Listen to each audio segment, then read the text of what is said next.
सम्माननीय सभापति महोदय, पूज्य गुरुजी और गुरुमा वृंद एवं उपठारे उपस्थित मोर सान बड़ भाई और भौणी माने आज रही पवित्र स्वाधीनता दिवस अवसर में मते किछि कहिबार सुजोग मिलिथिबार मु निजको धन्य मन करुछि। आज होछि अगस्ट 15 तारिख आम देशर 79तम स्वाधीनता दिवस। मु आपण समस्त को आज रही पवित्र स्वाधीनता दिवस उपलक्षे मोर अनेक शुभेच्छा और शुभकामना जनाऊछि। एही दिन आम देशर प्रत्येक नागरिक जातीय पताका तले छिड़ा हो जातीय संगीत गान करिथांती। दीर्घ 200 वर्षर शासन पर आम देश भारत अगस्ट मास 14 तारिख मध्यरात्र स्वाधीनता लाभ करिथिला।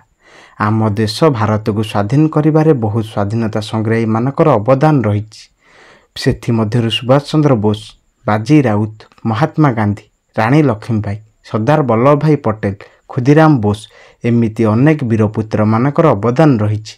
आम देश भारत 1947 मसीहा अगस्ट मास 15 तारिख स्वाधीनता लाभ करिथिला। सेही दिन ठारू प्रत्येक भारतवासी सेही दिन को जातीय पताका उत्तोलन करती, जातीय संगीत जनगण मन गान करती एवं आम देशर वीरपुत्र मानकर त्याग और बलिदान को स्मरण करने उद्देश्य अगस्ट 15 तारिख को स्वाधीनता दिवस रूपे पालन कर आसुछंती। समस्ते आम जन्ममाटी भारत मार सदा सर्वदा सम्मान रक्षा करने उचित। आमे समस्ते भारतीय बोली निजको गर्व करने उचित।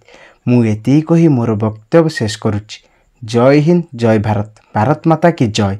दर्शक बंधु, भिडियोटी भल लगी भिडियोटी को छोट लाइक करंतु।